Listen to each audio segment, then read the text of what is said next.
Welcome to the Country Watch Political Intelligence Briefing, Quick Hits. I'm Denise Youngblood Coleman, the Editor-in-Chief and Senior International Affairs Analyst at Country Watch.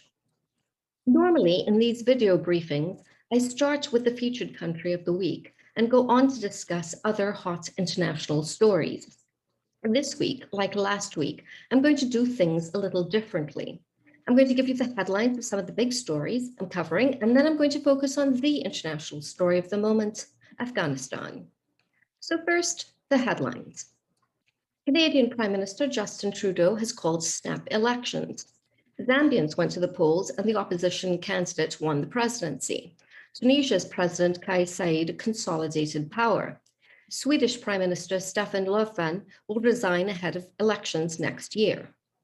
For more information, Country Watch subscribers can go to my political intelligence briefing where you can find coverage of these stories in detail. If you're not a subscriber, you can find some freely available coverage at the Country Watch Facebook page.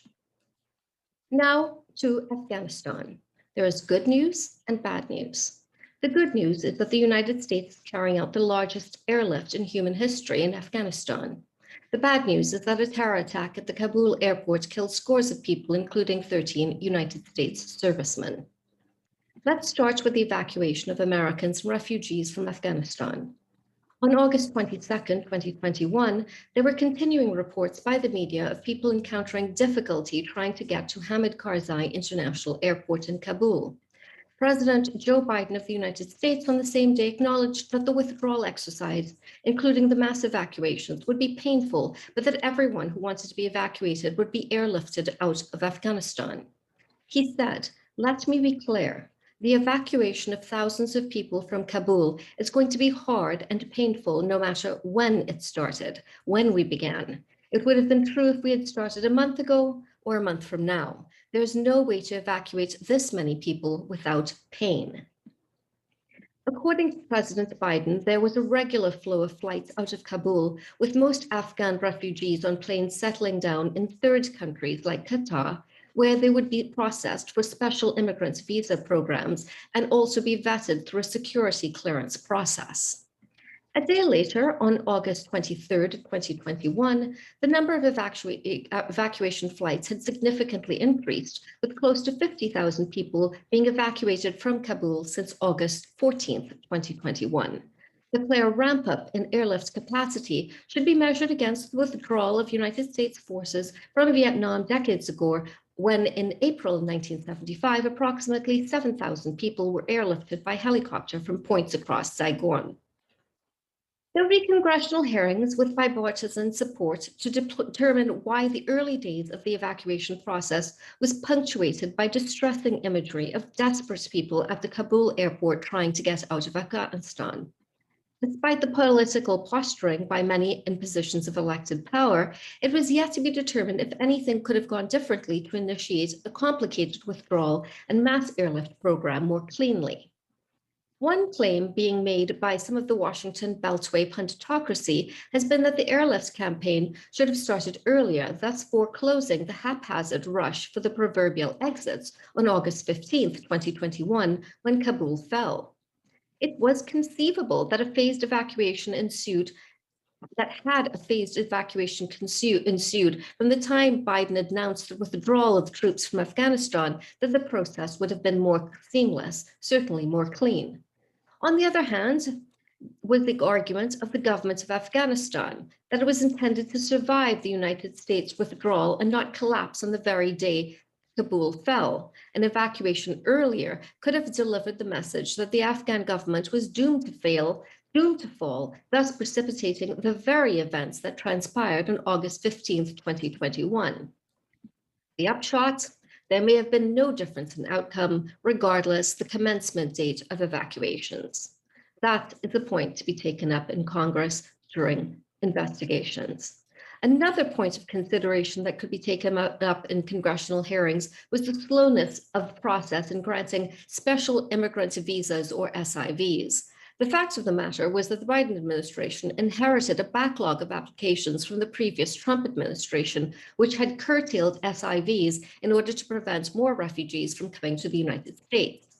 Now, in 2021, with SIVs crucial in giving Afghan allies legal status in the United States, the bureaucratic impediments would exacerbate the already chaotic nature of the exodus from Afghanistan. However, the White House reported accelerated progress in processing SIVs in the last few days. According to the White House, when President Biden took office, no SIV interviews for Afghans and their families had taken place in Kabul since March 2020. At President Biden's direction, the administration surged resources, restarted interviews, reduced the processing time by 50%, and processed the most visas in the program's history in the months before Kabul fell. That being said, the immediate priority remained the airlifting of all Americans and allies by the stated deadline of August 31st, 2021. According to Biden, however, that August 31st, 2021 deadline remained the goal. Although an extension was under consideration, the Taliban was hostile to the notion of a continued United States presence at the Kabul airport past August 31st, 2021. Moreover, President Biden was concerned about the growing risk of an attack by the terrorist group Islamic State in the Khorasan, or ISK, an Islamic State affiliate active in Central Asia, including Afghanistan. Biden observed that every day the United States remained in Afghanistan offered another opportunity for ISK to target United States forces, United States personnel trying to get out of Afghanistan, as well as the broader Kabul airport personnel. It should be noted that ISK and the Taliban were not allies and in fact rivals. On the other side of the equation, the Taliban was making clear that the August 31st, 2021 deadline was firm, that the United States could get out all their citizens and residents, but that Afghans would not be allowed to depart to the country. Meanwhile, flights evacuating United States personnel and Afghan allies at the airport were continuing at a regular clip, a Herculean task in which the Biden administration was outpacing its goal of at least 9,000 persons being evacuated every day. In total, from August 14th, 2021 to August 24th, 2021, more than 70,700 people had been evacuated from Afghanistan. By the morning of August 25th, 2021, the number of people evacuated was 82,000, making it one of the most ambitious evacuations in modernity. The tragic truth, though, was that even amid the biggest airlift in human history, thousands of Afghans desperate to get out of the country and escape the Taliban would be unable to do so. On the morning of August 26, 2021, White House Deputy Press Secretary Andrew Bates announced that since the end of July, approximately 1,300 people had been evacuated. With more than 100,000 people being evacuated from Afghanistan, it was clear that the United States was indeed carrying out the biggest airlift in human history, a logistical feat for the ages. Now for the bad news. On August 25th, 2021, the United States Embassy in Kabul warned Americans not to travel to Hamid Karzai International Airport in Kabul because of security threats. At issue was a looming threat by Islamic State Khorasan, ISK. A day later, on August 26th, 2021, that warning would prove to be a harbinger for tragedy to come, as two suicide bombers from ISK carried out attacks outside the Hamid Karzai International Airport in Kabul, killing approximately 60 people, including 13 United States troops. Those numbers of casualties were expected to rise. Sources from the Taliban confirmed to NBC News the casualties also included children. I want to take a moment to note that with the United States forces controlling the inside of the Kabul airport and the Taliban holding sway outside, these two former enemies were working together to coordinate the evacuation. Now, with the terror attacks, they were finding themselves on the same side again, however, uncomfortably or strategically, having been targeted by ISK. The Taliban, long at odds with the ISK, which is considered far more brutal and radical in its Islamist extremist elements, condemned the terror attack, saying via Twitter, the Islamic Emirates strongly condemns the bombing targeting civilians at Kabul airport. Hours after the attack, President Biden addressed the nation. In his signature emotional tones, the president held fast to both his decision to withdraw troops from Afghanistan as well as the August 31st, 2021 deadline, while also taking responsibility for everything that had transpired since the announcement of the withdrawal. President Biden nonetheless promised merciless retribution for the murder of United States troops and Afghan civilians, saying, "We will not forgive, we will not forget, we will hunt you down and make you pay." For its part, ISK, the Islamic State chapter that operates in the Afghan, Pak, and Central Asian region, has carried out heinous and brutal massacres, targeting civilians in hospitals, shrines, mosques, and other public gathering venues.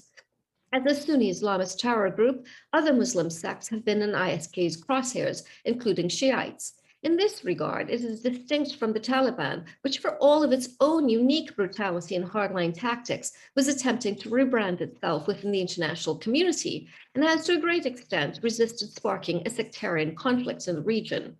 ISK, however, had no such restraint.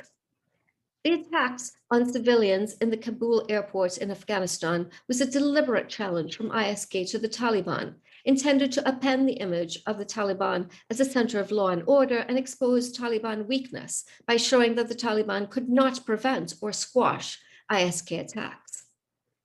Next week, I will continue to cover events as they unfold in Afghanistan. In September, the public will be able to purchase my comprehensive Afghanistan withdrawal report called Sunset in the Graveyard of Empires, available from CountryWatch website at www.countrywatch.com. May God be with the people of Afghanistan. God bless our troops who have fought so valiantly for 20 years. Thank you for your time. Have a great day, such as it is, and remember that we live in an interconnected world.